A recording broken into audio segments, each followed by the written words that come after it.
Hey, how you doing? My name is Gerald, and this video is about I finally understand why I am not successful. And it took me almost dying to realize that. 2003 was not a good year for me, in the least. The worst year I've ever had. Long story short, um, went to the hospital because I burned my feet with some hot water, but because I had neuropathy, I didn't know how hot it was. Went to the hospital. Um, they saw that the water was so hot that my skin peeled off my feet. Rather than admit me, they wrapped it in gauze, told me to go home with some antibiotics. Now, this is after I told them that I was a diabetic. Um, I just came to Colorado, so I didn't have insurance to get my meds for my diabetes. They said, that's okay. Just take these. We'll wrap your feet up. And, if it gets worse, give us a call. Well, it did get worse. My right foot got so infected that I actually had to get it amputated. So, my first 4 months in Colorado, I got my foot amputated. Um, After that happened, while I was in the hospital, they sent me to a rehab center where they had messed up my meds so much so that my kidneys failed. My eyesight was all but gone. A lot of brain fuzz. I mean, I couldn't function with my brain. I couldn't speak. I couldn't lift anything. My whole body was just shutting down. And when I start getting a little remnants of, you know, my health slowly getting back, the doctor literally said, listen, with everything that's going on in your body, um, get your affairs in order because I don't think you'll be leaving out of here, out of the hospital alive. Very, very just in your face kind of thing. Very uh scared the crap out of me. Let's just put it that way. Scared the crap out of me. He said, get your affairs in order. Now, came to Colorado for a business that never opened. The person that brought me to Colorado didn't have anything in place. So I have no job, no career, no money coming in, get my affairs in order. I didn't have any affairs to get in order. So I decided, you know what? I do have friends that care about me, that the least they should know what's going on. So if I do die, I have some closure, right? So I called five friends, including my mother, telling them what's happening, telling them I love them, telling them, listen, if something happens to me, I appreciate your friendship, I love you, and I wish nothing but the best for you. Some cried, some say they'll pray for me, and that was nice. Um, so it took me, like a day, to make these phone calls. And here's the interesting part: the day after that, nobody called me. The day after that, no call, no text. The day after that, strictly silence. Um, so I was a little angry about that. I was very angry, you know. Now, these are people that we've done business together. We've broke bread together. We supported each other financially, emotionally, we've been through it together. And I'm telling you that I'm about to die. And not even a phone call, not even a text, not even, concern from everybody that I called. Remember who I called. So for the 6 months I was in the hospital, oh, bitter. I was livid. You know, I, I'm trying to fight the emotion um, that I'm feeling now because I want to get through this. Um, yeah, I'm in the hospital. No visitors because I mean all my friends are in Jersey or New York. Nobody's in Colorado. Um, So the only people that did come to see me was the chaplain, I guess you could call him. Every hospital has like their religious person that would come to visit you and talk to you and just to make your transition, I guess, better. So he's the only one that came. And there was another person that I met in Colorado who is an absolute godsend. I met him at a church. Now, realize I'm not saying anybody's names. I don't want to put anybody on a pedestal or throw them under the bus. So if you're watching this, I think you know who you are. So yeah, so I called everybody, got nobody calling me back, and I was bitter. I was super, super bitter. You know, I mean, these were people that I thought were my friends. People I thought that at very least would text me, "Hey, hope you're doing well. Hope you're doing better. Thinking about you." That kind of thing. Not one, not one. So in my bitterness, all I did for the time I was in a hospital is wish them ill thoughts. I hope that their relationships never amounted to anything. I hope that any amount of money that they would have gotten, they don't get. I wish that their businesses collapsed. I wish that any kind of relationship, whether romantic or friendship, would fail and they would be alone and they would be ostracized. That I mean, the things that were going on in my head about what I wanted for their lives, wow, it was just bad, and I mean every single day. As soon as I thought about that particular person, man, I wished them everything but death because I wanted them to really live a long, unhappy life. So I got home, I think maybe 4 months ago. That's after 8 months in the hospital. Um, Fortunately, I was able to get my health back in terms of not needing, what was that? They put a tube in my chest here so I could go through when your kidneys fail. I forgot what they call it. Um, uh, I had to go. Well, if you know what I'm talking about, I had to go 3 days out of the week for 3 hours every day to get the blood transfusion through the chest, and bad. I mean, very, very, very bad uh, quality of life. And every time I was in that chair for those 3 hours, I cursed everybody who didn't call or were concerned about me. I cursed them like you wouldn't believe. Like again, I could get really deep and really, how do you call it? Really evil with my thoughts. And it wasn't until a week ago that I was looking at some videos about, how to how to law of attraction videos, how to bring things to your life, how to, get wealthy, get rich, that kind of thing. And there was one video, I forgot his name, but I think I'll put the link on the bottom so you can see that video. It was about a 45-minute video. And out of everything that I heard in the video, only one thing stood out. He said that everything you wish for somebody, whether negative or positive, will come back to you doubled. And something just clicked. Something I actually had to hear that again. I had to keep rewinding just that part. And I was like, everything that I think about somebody else or wish for somebody else comes back to me twice.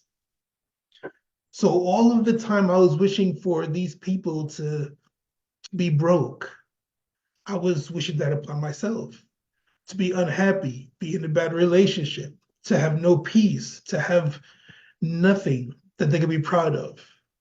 I was wishing that on me and I didn't realize it because for the duration of me being in Colorado, a little bit in Jersey, but for the duration of what we're talking about, everything that I wished upon those people was happening to me doubled. I wish them to be in a bad relationship. I haven't been in a relationship since I've been in Colorado. Whether it's romantic or friendship, I have nobody. I mean, literally, the only time my phone rings was with Medicaid, with my prescription, something will have to do with that. Um, Money. Now, my rent here is only $500 and I can't even pay that. So, two things that I was wishing upon those people were coming back on me doubled. I wish them bad health. Although I'm getting a little better, there's still a lot that's my body's still going through as a result of what happened with the with the meds, tobacco. And again, even though I heard that, bitter, just bitterness, just anger. So coming on the New Year's, 2023 is about to be over. And I kept that line kept in my head about whatever you wish for other people, it'll come back on you double. So I figured, you know what? I'm gonna make a change. I'm going to do something different. So I went online, I ordered a journal. And in this journal, I didn't write what I wanted. I didn't, I mean, I wrote a little bit of what I wanted, just because when you write it down, you manifest it. Um, but the purpose of getting a journal and writing in it was to, I'm pausing because I'm trying not to get emotional, was to give the people who I hated a better life. Now, this is what I mean. Inside the very first page, I wrote something along the lines of the following people I forgive and I wish them total success, total happiness, total love, and more importantly, total peace of mind beyond any understanding. And I wrote down all their names under that. And then on the bottom of that, I wrote, with I, what did I write? I'll just read it.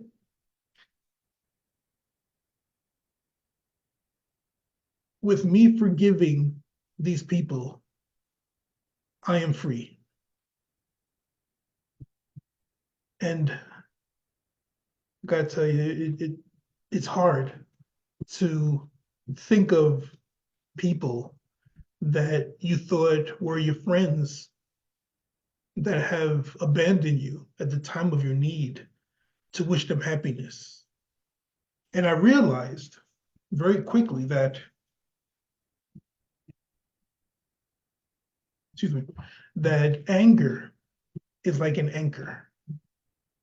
Now, I want you to imagine a big cruise line, how big that anchor is to hold them in place. Huge anchor.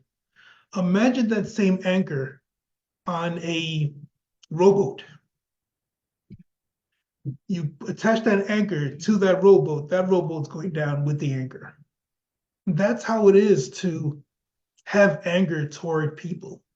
That anchor would just keep you down and bring you to a place where you can't breathe, where you can't function, where you can't do anything because you're holding onto that anchor and you're holding onto that anger. So the day before the New Year's, I wrote in my journal pretty much what I read for you. Now, some of you might be thinking that I'm forgiving them to receive, wealth, happiness, a relationship. But I'm really not. I'm doing it because I had to get rid of those anchors that were holding me down. I had to forgive them and wish them well so that I could be free. I had a girlfriend a long time ago, And she said, you know, wishing bad on somebody else is like drinking the poison and hoping that they die. It just eats you. It just eats at you. It just eats. It gets. It's just stupid. Just really stupid. Um, to hold on to all that anger and to wish harm and negativity on somebody else is not. Tell you, it's not a good way to live. So you have to understand that in order for you to receive blessings, you have to want other people to receive blessings. You have to want to see people be better than they were the day before, regardless of what they did for you or to you in this case. So with all that being said, I say this. Think of it as a challenge. Think of it as a way of prosperity. What I'm gonna say next, coming from the heart. Oh, I'm sorry, let me back up. So I woke up this morning, first of the new year, and after I wrote down and I forgave him and let it go, I tell you, I woke up lighter. I woke up happier. I woke up clear-minded because I let it go. I mean, that was the first night I had a very good night's sleep. Now, if you're diabetic or my age, you know that you're going to the bathroom a lot.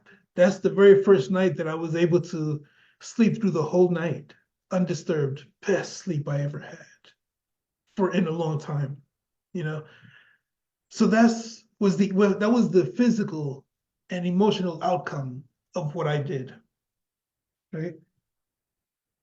And I'm pretty sure that there are some of you that have people in your life that may have robbed you, that may have abandoned you, that may be abusing you now, that may be doing something that is detrimental to your life, your livelihood.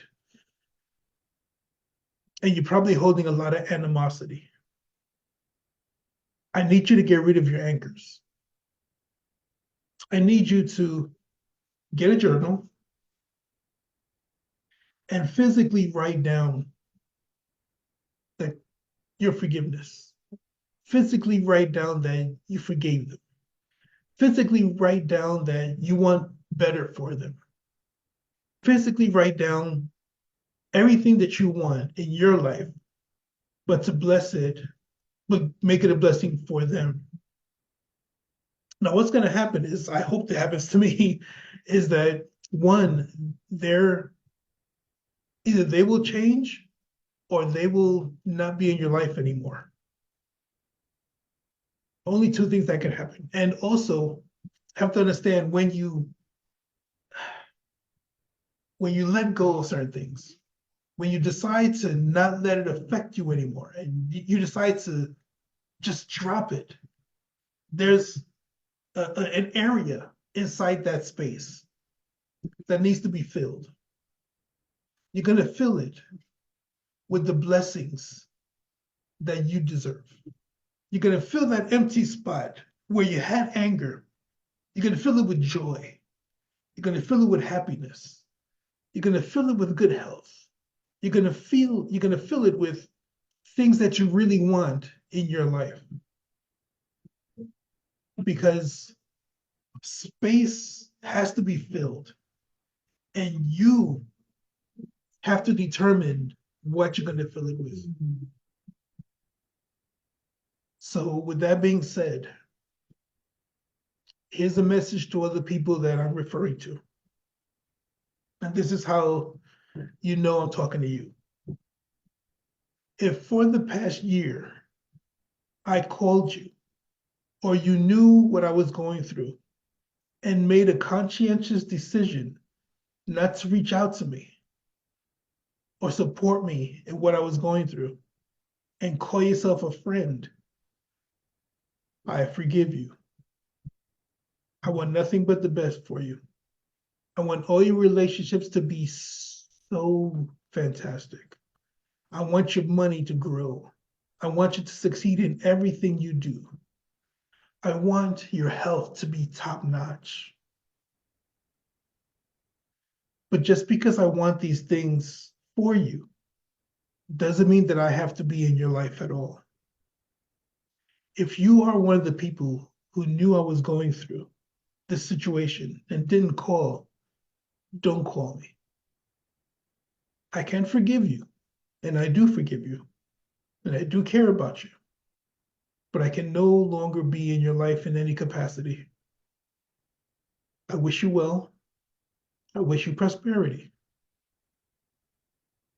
And I wish that you never have to experience the emptiness that I've experienced from you. So, those of you who are not those people, get yourself a journal. Write down that you forgive the people that are being mean to you or cost you or abandon you. Wish them well. And I hope, and it is my prayer, that you receive everything you've ever wanted because you got rid of your anchors. And by doing so, you got rid of your anger. I wish you well. Carpe diem.